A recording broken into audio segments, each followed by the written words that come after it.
प्यारे विद्यार्थियों, आज की ये वीडियो आपके जो सामाजिक विज्ञान का अर्थशास्त्र का भाग है उसकी तैयारी के लिए है। मैं आपको एक एक नंबर के ऑब्जेक्टिव क्वेश्चन कराऊंगा और ये इस तरीके से कराऊंगा कि आपके एक एक दो दो तीन तीन नंबर के क्वेश्चन भी साथ के साथ आपको समझ आ जाएंगे। पहला क्वेश्चन है, प्रति व्यक्ति आय का सूत्र क्या है? Per capita income. कई बार ये फुल फॉर्म भी पूछ लेते हैं। पीसीआई का पूरा नाम क्या है? PCI, per capita income. प्रति व्यक्ति आय ज्ञात करने के लिए हमारे पास दो चीज़ें होनी चाहिए। सबसे पहले राष्ट्रीय आय और फिर उस देश की कुल जनसंख्या। यदि देश की राष्ट्रीय आय को कुल जनसंख्या से भाग कर दें तो वो प्रति व्यक्ति आय होती है। इस प्रकार ऑप्शन ए जो है वो सही जवाब है। निम्नलिखित में से किस देश का मानव विकास सूचकांक ह्यूमन डेवलपमेंट इंडेक्स भारत से बेहतर है? यहाँ पर एक तो क्वेश्चन ये बनता है कि HDI की फुल फॉर्म क्या है? HDI की फुल फॉर्म है ह्यूमन डेवलपमेंट इंडेक्स, मानव विकास सूचकांक। इसे United Nations Development Programme UNDP तैयार करता है, जिसके आधार पर यह तय होता है कि किसी भी देश में जो मानव विकास है वो किस स्तर का है। पूरी दुनिया में जो है नंबर 1 पर इसमें नॉर्वे देश आता है। हमारे जो ये पड़ोसी देश हैं, पाकिस्तान, श्रीलंका, नेपाल, बांग्लादेश, इनमें से श्रीलंका एक ऐसा देश है जिसका मानव विकास सूचकांक हमारे देश से काफ़ी बेहतर है। नेक्स्ट क्वेश्चन है, सामान्यतः किसी देश का विकास किस आधार पर निर्धारित किया जा सकता है? प्रति व्यक्ति आय पर, औसत साक्षरता दर पर, लोगों की स्वास्थ्य स्थिति पर, या उपरोक्त सभी पर? किसी भी देश का विकास इन तीनों पर ही निर्भर करता है। प्रति व्यक्ति आय पर भी, औसत साक्षरता दर पर भी, और लोगों की स्वास्थ्य स्थिति पर। इस प्रकार ये ऑप्शन डी इसका सही जवाब है। विश्व बैंक देशों का वर्गीकरण करने के लिए किस मापदंड का प्रयोग करता है? जो वर्ल्ड बैंक है वो देशों को इनकम के आधार पर, प्रति व्यक्ति आय के आधार पर अलग अलग कैटेगरी में बांटता है। कौन से देश उच्च आय वर्ग के हैं, कौन से निम्न आय वर्ग के हैं, और कौन से मध्यम आय वर्ग के हैं। और यह वर्गीकरण वो प्रति व्यक्ति आय के आधार पर करता है। अल्प बेरोजगारी किस अवस्था में पाई जाती है? अल्प बेरोजगारी का अर्थ होता है कि व्यक्ति काम तो कर रहा है लेकिन जिस कार्य के लिए वो सक्षम है, जितना सक्षम है उससे काम कम लिया जा रहा है। उसकी जो कार्य क्षमता है उससे कम कार्य कर रहा है। सुस्त ढंग से कार्य कर रहे होते हैं ऐसे लोग, या उसके कार्य के लिए भुगतान नहीं किया जाता, या अपनी कार्य क्षमता से कम कार्य कर रहे होते हैं, या कार्य करना नहीं चाहते हैं। अपनी कार्य क्षमता से कार्य कम कर रहे होते हैं। मान लीजिए एक व्यक्ति है प्रोफेसर के लायक और काम उसे कल रखा करना पड़ रहा है, अल्प बेरोजगारी है। इनमें से कौन भावी पीढ़ी से संबंधित है? आर्थिक विकास, आर्थिक समृद्धि, धारणीय विकास, इनमें से कोई नहीं। जो धारणीय विकास है वो भावी पीढ़ी से संबंधित है। ये 2 नंबर का क्वेश्चन अवश्य आता है। धारणीय विकास क्या है? धारणीय विकास विकास की वह प्रक्रिया है जिसमें आर्थिक संसाधनों का बहुत सोच समझकर विवेकपूर्ण तरीके से किफ़ायती ढंग से इस्तेमाल किया जाता है, ताकि जो वर्तमान पीढ़ी हैं उनकी भी ज़रूरतें पूरी हों और जो आगे आने वाली पीढ़ियां हैं उनकी ज़रूरतें भी पूरी हों, और साथ के साथ पर्यावरण संतुलन भी बना रहे, पर्यावरण का नुकसान भी न हो। आर्थिक विकास की इसी प्रक्रिया को धारणीय विकास कहा जाता है। इसे सतत पोषणीय विकास भी कहा जाता है। नेक्स्ट क्वेश्चन है प्यारे विद्यार्थियों, भारत की जीवन प्रत्याशा क्या है? जीवन प्रत्याशा का अर्थ है, जैसे भारत का नाम लिया हमने यहाँ पर, कि भारत में जब एक व्यक्ति जन्म लेता है तो क्या अनुमान है कितने साल वो जिएगा, ये उस देश की जीवन प्रत्याशा होती है। तो भारत की जो जीवन प्रत्याशा है वो 63 वर्ष है। अर्थात जो भारत में जन्म लेते हैं अमूमन उन लोगों की जो औसत आयु है वो 63 वर्ष है। इनमें से कौन विकास का आधुनिक विषय है? आर्थिक विकास, आर्थिक समृद्धि, धारणीय विकास, इनमें से कोई नहीं। जो धारणीय विकास है जिसमें भावी पीढ़ी की ज़रूरतों को भी ध्यान में रखा जाता है, पर्यावरण संतुलन को भी ध्यान में रखा जाता है, वो विकास का आधुनिक विषय है। भारत की साक्षरता दर क्या है? एक तो इसमें आपको ध्यान रखना है कि जो साक्षरता दर जब हम लेते हैं तो इसमें 7 वर्ष से ऊपर की आयु के लोगों को ही शामिल किया जाता है। उनमें से कितने प्रतिशत लोग पढ़ना लिखना जानते हैं? तो भारत में साक्षरता दर 65.24% है। भारत की जीवन प्रत्याशा क्या है? ये क्वेश्चन रिपीट हो गया है। भारत की जो जीवन प्रत्याशा है वो 63 वर्ष है। भारत का केंद्रीय बैंक कौन सा है? केंद्रीय बैंक होता है जो पूरे देश की जो बैंकिंग प्रणाली है उस पर नियंत्रण रखता है, जो देश में नोट जारी करने का कार्य करता है।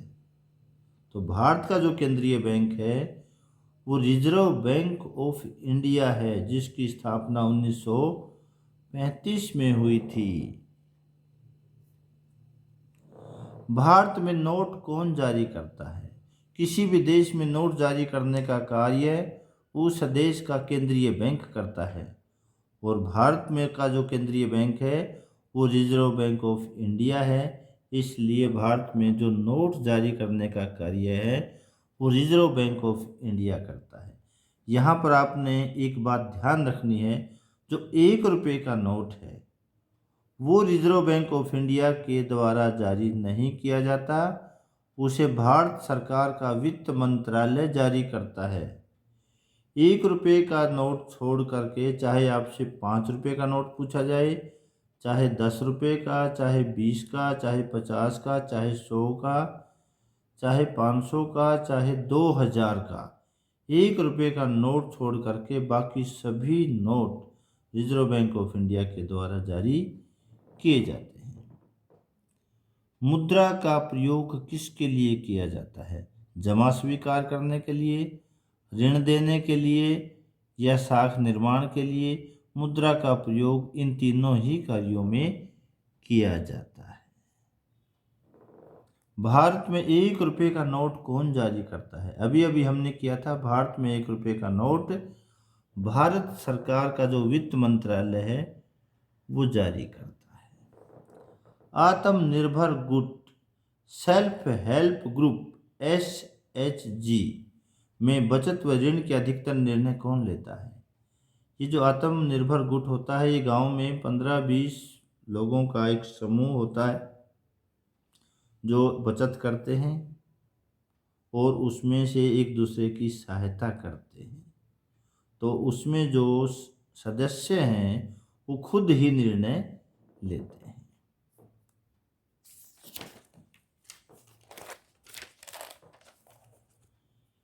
नेक्स्ट क्वेश्चन है प्यारे विद्यार्थियों, व्यापारिक बैंक का कार्य क्या है? व्यापारिक बैंक लोगों की जो बचत है उसको स्वीकार करते हैं, जमा करते हैं, लोगों को उनकी जो ज़रूरतें हैं ऋण भी देते हैं, ऋण देने का काम भी करते हैं। तो व्यापारिक बैंक जमा स्वीकार करना, ऋण देना, साख निर्माण, ये तीनों ही कार्य करते हैं, उपरोक्त सभी। मुद्रा ने विनिमय प्रणाली को खालिस्तान बना दिया है, सरल बना दिया है, कठिन बना दिया है, जटिल बना दिया है, या कोई नहीं? मुद्रा ने विनिमय प्रणाली को सरल बना दिया है। कोई भी व्यक्ति मुद्रा की सहायता से वस्तु खरीद सकता है और वस्तु बेच करके मुद्रा कमा सकता है। वस्तुओं का जो लेन देन है वो मुद्रा के माध्यम से ही होता है। मुद्रा ने इस काम को बहुत सरल कर दिया है। भारत के किस राज्य में सबसे अधिक निर्धनता है? उड़ीसा, बिहार, मध्य प्रदेश, पश्चिम बंगाल। भारत का जो उड़ीसा राज्य है वो इनमें सबसे अधिक निर्धन राज्य है। भारत का सबसे अधिक निर्धन राज्य उड़ीसा ही है। हरित जीएनपी का संबंध है, हरित जीएनपी ग्रोस नेशनल प्रोडक्ट का संबंध जो है वो धारणीय विकास से है। विश्व व्यापार संगठन, वर्ल्ड ट्रेड ऑर्गेनाइजेशन, जिसका मुख्य कार्य दुनिया के विभिन्न देशों के बीच व्यापार को नियमित करना है, विभिन्न देशों के बीच व्यापार सही तरीके से होता रहे। यदि किसी देशों के बीच में कोई छोटा मोटा व्यापारिक झगड़ा है तो उसको निपटाना भी विश्व व्यापार संगठन का कार्य है। और विश्व व्यापार संगठन की स्थापना 1995 में हुई थी, 1995। विश्व व्यापार संगठन का मुख्यालय कहाँ है? विश्व व्यापार संगठन WTO का मुख्यालय जेनेवा में है। आपको ये भी क्वेश्चन याद रखना है कि WTO की फुल फॉर्म क्या है? World Trade organisation.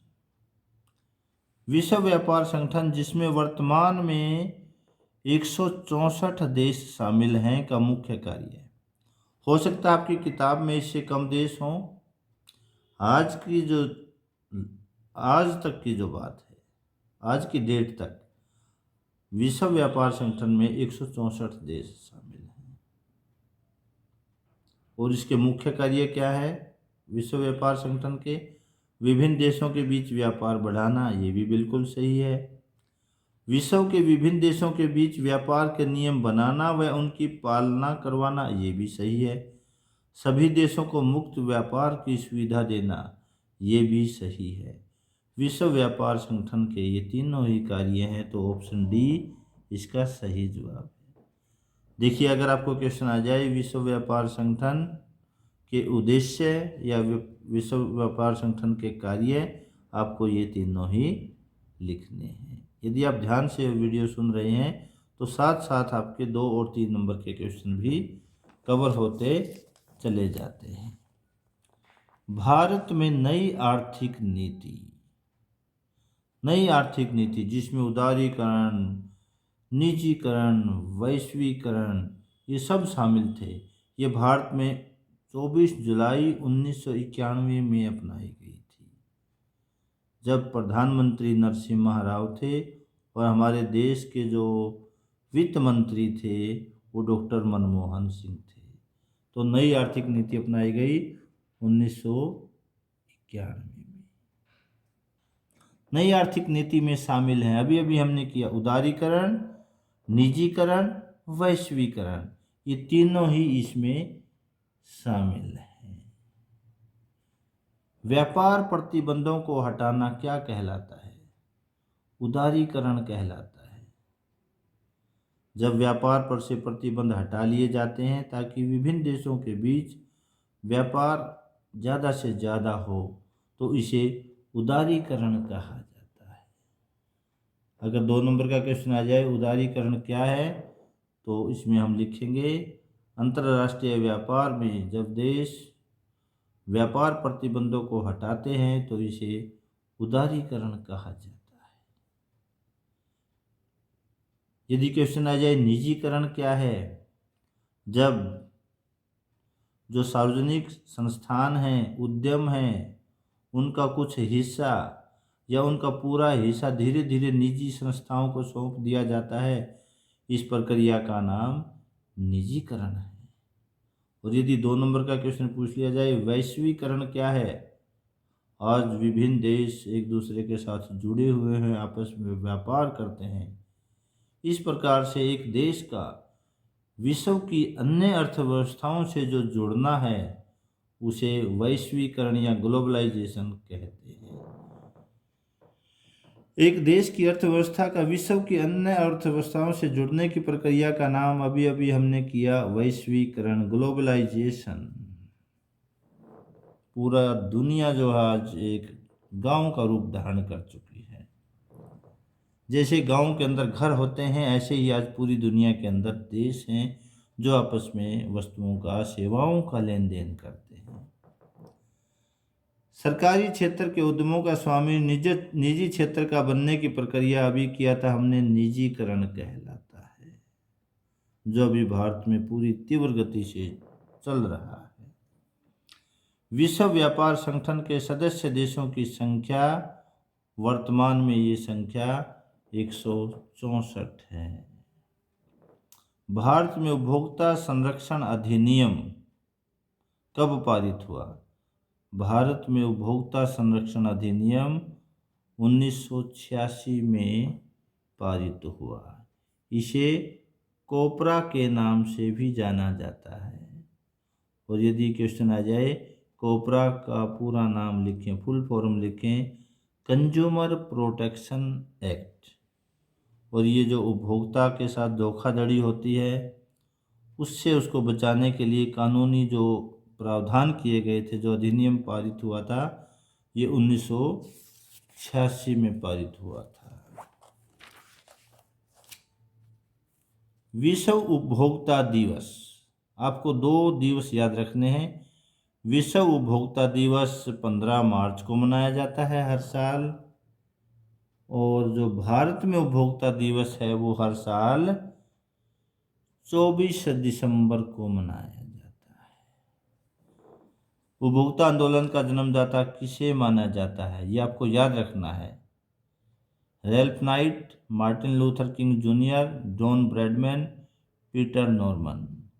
तो रैल्फ नाइट जो है वो उपभोक्ता आंदोलन के जन्मदाता माने जाते हैं। मार्टिन लूथर किंग जो है, जो अमेरिका में नागरिक अधिकार आंदोलन चलाया गया था, उसके जनक थे। उनका नेतृत्व किया था। डॉन ब्रैडमैन ऑस्ट्रेलिया के बहुत बड़े, पूरे विश्व के बहुत बड़े बैट्समैन हुए हैं। पीटर नॉर्मन जो हमने मैक्सिको ओलंपिक सिटी का जो घटना पढ़ी थी, तो ये ऑस्ट्रेलिया के धावक थे। आज देश में कितने कंज्यूमर संगठन हैं, कितने उपभोक्ता संगठन हैं? आज देश में 700 उपभोक्ता संगठन हैं।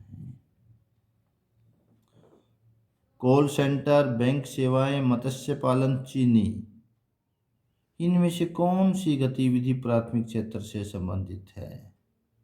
यहाँ पर ये चीनी उद्योग है, तो जो मत्स्य पालन है वो प्राथमिक क्षेत्र से संबंधित है। प्राथमिक क्षेत्र में कृषि और कृषि से संबंधित सभी सेवाएं, चाहे वो कृषि है, चाहे पशुपालन है, चाहे भेड़ पालन है, चाहे मछली पालन है, और खनन, ये सभी प्राथमिक क्षेत्र में शामिल होती हैं। जहाँ प्राकृतिक संसाधनों का उपयोग किया जाता है, जहाँ से कच्चा माल मिलता है, वो सब प्राथमिक क्षेत्र में शामिल होते हैं। एक वस्तु का अधिकांशतः प्राकृतिक प्रक्रिया से उत्पादन कौन से क्षेत्र की गतिविधि है? प्राथमिक, द्वितीयक या तृतीयक या सूचना प्रौद्योगिकी? ये प्राथमिक क्षेत्र की गतिविधि है। भारत के किस क्षेत्र में छिपी बेरोजगारी पाई जाती है? छिपी बेरोजगारी का अर्थ है कि जितने व्यक्तियों की जरूरत है कार्य में उससे ज़्यादा व्यक्ति लगे हुए हैं। मान लीजिए 4 व्यक्तियों की ही जरूरत है, लगे हुए हैं 10। ठीक है, वो लगते तो हैं कि 10 के 10 कार्य कर रहे हैं, लेकिन वो 6 व्यक्ति अतिरिक्त हैं। यदि उन 6 व्यक्तियों को हटा भी दिया जाए तो उत्पादन में कोई कमी नहीं होती। तो ये जो 6 लोग हैं ये छिपी बेरोजगारी है, और ये भारत में कृषि क्षेत्र में पाई जाती है मुख्यतः। नेक्स्ट क्वेश्चन है, निम्नलिखित में से कौन सी तृतीयक क्षेत्र की क्रिया है? तृतीयक क्षेत्र अर्थव्यवस्था का वह क्षेत्र है जहां पर किसी भी वस्तु का उत्पादन नहीं होता, लेकिन यह पहले प्राथमिक क्षेत्र की भी और द्वितीयक क्षेत्र की भी दोनों की सहायता करता है। तो तृतीयक क्षेत्र में जो शामिल है वो है बैंक सेवा। कृषि प्राथमिक क्षेत्र में आएगी, मछली पकड़ना भी प्राथमिक क्षेत्र में आएगा, लकड़ी से कागज तैयार करना ये द्वितीयक क्षेत्र में है, बैंक सेवा ये तृतीयक क्षेत्र में शामिल होती है। तृतीयक क्षेत्र का दूसरा नाम सेवा क्षेत्र भी है। यदि क्वेश्चन आ जाए कि तीनों क्षेत्रों में से ऐसा कौन सा क्षेत्र है जहां किसी भी वस्तु का उत्पादन नहीं होता, तो वो तृतीयक क्षेत्र ही है। रोजगार गारंटी अधिनियम कब लागू किया गया? रोजगार गारंटी अधिनियम 2006 में लागू किया गया। रोजगार गारंटी कार्यक्रम में सरकार ने कितने दिनों की रोजगार देने की गारंटी दी है? रोजगार गारंटी कार्यक्रम में सरकार ने 100 दिन के रोजगार की देने की गारंटी दी है। रोजगार गारंटी अधिनियम जो पास हुआ था वो जो है 2005 में हुआ था। बाद में इसके नाम के साथ महात्मा गांधी का भी नाम जोड़ दिया गया था, और उसके बाद इसका नाम नरेगा से मनरेगा हो गया था। सार्वजनिक और निजी क्षेत्र किस आधार पर विभाजित है? अर्थात कोई उद्यम सार्वजनिक है या निजी है, ये इस बात पर निर्भर करता है कि उसका मालिक कौन है। यदि उसका मालिक सरकार है तो सार्वजनिक है, और निजी, यदि कोई निजी व्यक्ति या कोई संस्था उसकी मालिक है तो वो निजी क्षेत्र में आता है। तो आपको यहाँ पर सार्वजनिक क्षेत्र क्या है, निजी क्षेत्र क्या है, ये भी आपको ध्यान हो जाना चाहिए। ये जो विभाजन है, ये उद्यमों का मालिक कौन है, स्वामित्व के आधार पर ये विभाजित है। निजी क्षेत्र की गतिविधियों का उद्देश्य क्या है? देखिएगा, जो निजी व्यक्ति होता है या जो निजी संस्था होती है उसकी जो गतिविधियां होती हैं वो हमेशा लाभ से प्रेरित होती है। सार्वजनिक क्षेत्र की जो गतिविधि होती हैं, जो सरकार का उद्देश्य होता है वो समाज का कल्याण करना होता है। निजी व्यक्ति का या संस्था का उद्देश्य समाज कल्याण नहीं है, उसका उद्देश्य निजी लाभ कमाना है। तो इसका ऑप्शन बी सही जवाब है। भारत में सबसे ज़्यादा रोजगार प्रदान करने वाला क्षेत्र कौन सा है? प्राथमिक, द्वितीयक, तृतीयक या उपरोक्त में से कोई नहीं। भारत में जो सबसे ज़्यादा रोजगार प्रदान करने वाला क्षेत्र है वो प्राथमिक क्षेत्र है। भारत की जो सकल राष्ट्रीय उत्पाद है या जो राष्ट्रीय आय है उसमें जो योगदान है वो तृतीयक क्षेत्र का सबसे ज़्यादा है। जहाँ तक आजकल एम्प्लॉयमेंट की बात है वो सबसे ज़्यादा तृतीयक क्षेत्र में ही मिल रही है।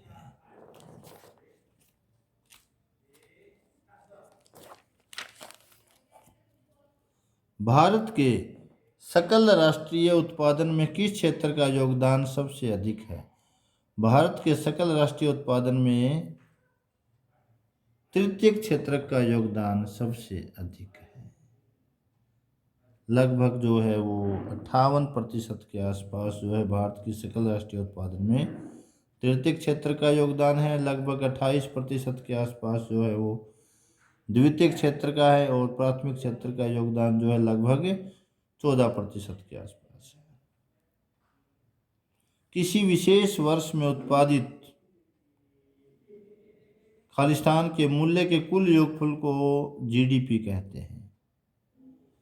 सभी वस्तुओं और सेवाओं, सभी अंतिम वस्तुओं और सेवाओं, सभी मध्यवर्ती वस्तुओं और सेवाओं, सभी मध्यवर्ती एवं अंतिम वस्तुओं और सेवाओं।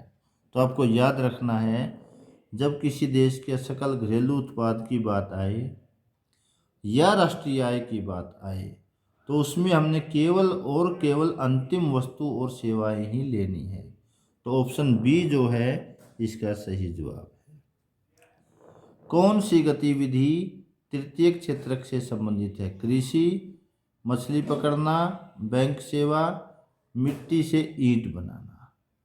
जो बैंक सेवा है वो तृतीय क्षेत्र से संबंधित है। मुद्रा का आविष्कार किस प्रणाली के दोषों को दूर करने के लिए किया गया है? विनिमय, साधन विनिमय, पैसा विनिमय, वस्तु विनिमय। मुद्रा का आविष्कार वस्तु विनिमय प्रणाली के दोषों को दूर करने के लिए किया गया है। मुद्रा ने विनिमय प्रक्रिया को कैसा बना दिया? अभी किया था हमने। मुद्रा ने विनिमय प्रणाली को, विनिमय प्रक्रिया को बड़ा सरल बना दिया है। व्यापारिक बैंक का कार्य जमा स्वीकार करना, ऋण देना, साख निर्माण, ये तीनों ही कार्य हैं। ये क्वेश्चन जानबूझ करके मैंने रिपीटिशन के लिए डाले हुए हैं ताकि आपको अच्छे से याद हो जाए। ऋण के औपचारिक स्रोतों में शामिल नहीं हैं। ऋण के दो प्रकार के स्रोत हैं। जो बैंक से और सहकारी समिति से मिलते हैं वो औपचारिक स्रोत हैं। जो सेठ से, साहूकार से, महाजन से, रिश्तेदार से, सखी से, सहेली से मिलते हैं वो अनौपचारिक स्रोत हैं। तो बैंक, सहकारी समिति, साहूकार, उपरोक्त में से कोई नहीं। इनमें से औपचारिक स्रोत में कौन शामिल नहीं है? जो साहूकार है वो औपचारिक स्रोत में शामिल नहीं है, ये अनौपचारिक में आता है। निम्न में से कौन सा ऋण का अनौपचारिक स्रोत नहीं है? व्यापारी, मित्र, साहूकार, ये सभी ऋण के अनौपचारिक स्रोत हैं। जो सहकारी समिति है वो ऋण का अनौपचारिक स्रोत नहीं है। बांग्लादेश के ग्रामीण बैंक की शुरुआत कब हुई? ये आपकी बुक में एक उदाहरण है, याद रखना है। बांग्लादेश के जो ग्रामीण बैंक की शुरुआत है वो 1970 में हुई। एक आदर्श स्वयं सहायता समूह में कितने सदस्य शामिल होते हैं? एक आदर्श स्वयं सहायता समूह में 15 से 20 सदस्य शामिल होते हैं। सार्वजनिक क्षेत्र का मुख्य उद्देश्य क्या है? लाभ, जन कल्याण, ए और बी दोनों, इनमें से कोई नहीं। लाभ कमाना उद्देश्य होता है, मुख्य उद्देश्य होता है निजी क्षेत्र का। सार्वजनिक क्षेत्र का मुख्य उद्देश्य होता है लोगों का कल्याण, जन कल्याण, ज़्यादा से ज़्यादा कल्याण। विश्व के देशों में बहुराष्ट्रीय कंपनियों द्वारा निवेश का सबसे अधिक सामान्य मार्ग है। बहुराष्ट्रीय कंपनियां वो कंपनियां होती हैं जिनका विस्तार बहुत सारे देशों में होता है। कहीं से टेक्नोलॉजी खरीदते हैं, कहीं से कच्चा माल खरीदते हैं, कहीं उसको असेंबल करते हैं। बहुत सारे देशों में जाल फैला होता है। इसीलिए, क्योंकि बहुत सारे देशों में फैली होती है, इन्हें बहुराष्ट्रीय कंपनियां कहते हैं। ये जो इन्वेस्टमेंट करती है इनका सबसे सामान्य मार्ग है जो वहाँ की लोकल कंपनी है उनको साझेदारी कर लेती है उनके साथ। तो ऑप्शन बी जो है इसमें सही जवाब है। खालिस्तान एक प्रमुख कारक रहा है जिसने वैश्वीकरण की प्रक्रिया को बढ़ाया है। प्रजातंत्र, राजतंत्र, समाजवाद, तकनीक। तकनीक एक प्रमुख कारक रहा है जिसने वैश्वीकरण की प्रक्रिया को बढ़ाया है।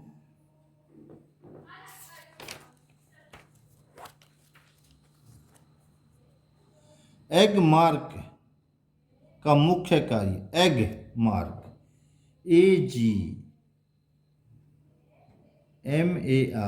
एग मार्क, AG एग्रीकल्चर, जो औद्योगिक का मुख्य कार्य किन वस्तुओं की क्वालिटी को जांच करना है? कृषि उत्पाद की जांच करना है। औद्योगिक जो उत्पाद है उसकी जांच होती है, या जो उपभोक्ता वस्तुएं होती हैं ISI मार्क। जो कृषि उत्पाद हैं उसकी जो गुणवत्ता की जांच है जो वो होती है एग मार्क। उपभोक्ता अधिकारों की प्रथम घोषणा कहाँ हुई थी? उपभोक्ता अधिकारों की प्रथम घोषणा USA में हुई थी। कुछ क्वेश्चन आपको खालिस्तान भरने के आएंगे। औसत आय, एवरेज इनकम। जब हम कुल को कुल से भाग करते हैं, कुल राष्ट्रीय आय को कुल जनसंख्या से भाग करते हैं तो वो औसत ही निकलती है। तो औसत आय प्रति व्यक्ति आय कहलाती है। अगर उल्टा आ जाए प्रति व्यक्ति आय, औसत आय कहलाती है। सतत और आर्थिक विकास कौन सा ऐसा विकास है जो भावी पीढ़ी से संबंधित है? जो सतत विकास है, जिसे हम धारणीय विकास भी कहते हैं, वो भावी पीढ़ी से संबंधित है। वन और जल नवीकरणीय संसाधन है या अनवीकरणीय है? वन और जल जो है वो नवीकरणीय संसाधन है। प्रति व्यक्ति आय को औसत आय के नाम से भी जाना जाता है। कुल आय नहीं, औसत आय के नाम से भी जाना जाता है। तृतीयक या कृषक क्षेत्र के श्रमिक वस्तुओं का उत्पादन नहीं करते। तृतीयक क्षेत्र के श्रमिक वस्तुओं का उत्पादन नहीं करते, वो सेवाओं का उत्पादन करते हैं। कपड़ा एक प्राकृतिक उत्पाद है या विनिर्मित? कपड़ा प्राकृतिक उत्पाद नहीं है, उसको मैन्युफैक्चर किया जाता है। कपड़ा एक विनिर्मित उत्पाद है। कपास एक उत्पाद है, प्राकृतिक या विनिर्मित? कपास एक प्राकृतिक उत्पाद है। जब इसका कुछ बन जाएगा तब ये विनिर्मित बन जाएगी। प्राथमिक, द्वितीयक और तृतीयक क्षेत्र की गतिविधियां आपस में निर्भर हैं या स्वतंत्र हैं? इन तीनों क्षेत्र की गतिविधियां एक दूसरे के ऊपर निर्भर करती हैं। तीनों ही क्षेत्र एक दूसरे के ऊपर डिपेंड करते हैं। कच्चे माल के लिए द्वितीयक क्षेत्र प्राथमिक क्षेत्र पर निर्भर करता है। दोनों क्षेत्रों का जो विकास होता है वो तृतीयक क्षेत्र पर निर्भर करता है। नरेगा किस वर्ष में लागू किया गया? ऑप्शन दिया हुआ है 2004, 2005, तो इसमें आएगा 2005। पूरे देश में जो लागू हुआ था वो 2006 में लागू हुआ था। पिछले 40 वर्षों में प्राथमिक या तृतीयक किस क्षेत्र का योगदान बढ़ा है? पिछले 40 वर्षों में भारत में जो टर्सरी सेक्टर है, जो तृतीयक क्षेत्र है, जो सेवा क्षेत्र है, उसका योगदान बढ़ा है। बैंकिंग सेवा को कौन से क्षेत्र में शामिल किया जाता है? बैंकिंग सेवा को तृतीयक क्षेत्र में शामिल किया जाता है। भारत में करेंसी नोटों को कौन जारी करता है? RBI या वाणिज्य बैंक? भारत में करेंसी नोटों को RBI जारी करता है। करेंसी मुद्रा का प्राचीन रूप है या आधुनिक रूप है?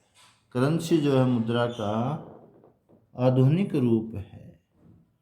बांग्लादेश बैंक, बांग्लादेश ग्रामीण बैंक किस वर्ष में शुरू हुआ था, 1960 या 1970? अभी अभी हमने किया था, 1970 में शुरू हुआ था। ऋणदाता ब्याज की बहुत ऊंची या बहुत नीची दर निर्धारित करते हैं। जो ऋणदाता होते हैं, जो हम किसी से उधार लेते हैं, वो ब्याज की हमेशा बहुत ऊंची दर निर्धारित करते हैं। भारत का केंद्रीय बैंक है आरबीआई या एसबीआई? भारत का केंद्रीय bank reserve bank of India RBI है। फिर इसमें आपको एक सही गलत, सत्य असत्य, ट्रू फॉल्स टाइप के क्वेश्चन आते हैं। भारत में 1 रुपये का नोट आरबीआई जारी करता है, ये असत्य है, फॉल्स है। 1 रुपये का नोट वित्त मंत्रालय जारी करता है, भारत सरकार जारी करती है। भारत में 1 रुपये का नोट वित्त मंत्रालय जारी करता है, ये सही है, ट्रू है। भारत में 500 रुपये का नोट आरबीआई जारी करता है, ये भी सत्य है। बैंक शाख का अनौपचारिक स्रोत है, नहीं, बैंक शाख का औपचारिक स्रोत है, ये अनौपचारिक स्रोत गलत है। सेठ साहूकार शाख का औपचारिक स्रोत है, ये भी गलत है। ये औपचारिक स्रोत नहीं है, ये अनौपचारिक स्रोत है।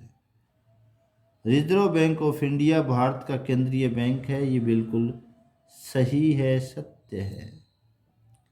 वस्तु विनिमय प्रणाली में मुद्रा का प्रयोग किया जाता है, नहीं। वस्तु विनिमय प्रणाली में वस्तु के बदले ही वस्तु का लेन देन होता है, मुद्रा का प्रयोग नहीं होता, ये फॉल्स है। तृतीय क्षेत्र को सेवा क्षेत्र भी कहा जाता है, ये बिल्कुल सही है। आर्थिक विकास भावी पीढ़ी से संबंधित है, बिल्कुल सही है। धारणीय विकास भावी पीढ़ी से, आर्थिक विकास भावी पीढ़ी से संबंधित नहीं है, ये गलत है। जो धारणीय विकास है वो भावी पीढ़ी से संबंधित है, ये आपको ध्यान रखना है। मैं भी अगले क्वेश्चन पर चला गया था, तब जाकर के ध्यान आया, यहाँ धारणीय विकास नहीं था, यहाँ पर आर्थिक विकास था। धारणीय विकास का संबंध है भावी पीढ़ी से, आर्थिक विकास का संबंध भावी पीढ़ी से नहीं है। प्रति व्यक्ति आय को औसत आय भी कहा जाता है, बिल्कुल सही है। साक्षरता दर 7 वर्ष या उससे अधिक आयु की जनसंख्या की साक्षरता दर को मापती है, बिल्कुल सही है। पेट्रोलियम एक नवीकरणीय संसाधन है, गलत है। पेट्रोल खत्म, एक बार इस्तेमाल करने पर दोबारा इस्तेमाल नहीं होता। ये पानी नहीं है, ये सौर ऊर्जा भी नहीं है। जो सौर ऊर्जा है वो एक नवीकरणीय संसाधन है, ये बिल्कुल सही है। फिर कुछ क्वेश्चन आपसे पूछे जा सकते हैं कि इनका पूरा नाम लिखिए, फुल फॉर्म बताइए। UNDP, United Nations Development Programme, संयुक्त राष्ट्र विकास कार्यक्रम। नेक्स्ट है HDI, ह्यूमन डेवलपमेंट इंडेक्स, मानव विकास सूचकांक, जिसको यूएनडीपी तैयार करता है। PCI, प्रति व्यक्ति आय, पर कैपिटा इनकम, जिसके आधार पर जो वर्ल्ड बैंक है, विश्व बैंक है, विभिन्न देशों का वर्गीकरण करता है। GDP, ग्रोस डोमेस्टिक प्रोडक्ट, सकल घरेलू उत्पाद, एक साल में एक देश में कितनी अंतिम वस्तुओं और सेवाओं का उत्पादन होता है, उसका जो जोड़ होता है वो सकल घरेलू उत्पाद होता है। IMR, इन्फेंट मोर्टेलिटी रेट, शिशु मृत्यु दर, एक साल से पहले पहले कितने बच्चों की, 1000 बच्चे यदि जन्म लेते हैं तो उनमें से कितने बच्चों की मृत्यु हो जाती है, उसे इन्फेंट मोर्टेलिटी रेट कहते हैं। IMR, शिशु मृत्यु दर। FCI, food corporation of India, भारतीय खाद्य निगम। BPL, बिलो पुअर्टी लाइन, गरीबी रेखा से नीचे। APL अबोव पुअर्टी लाइन, गरीबी रेखा से ऊपर।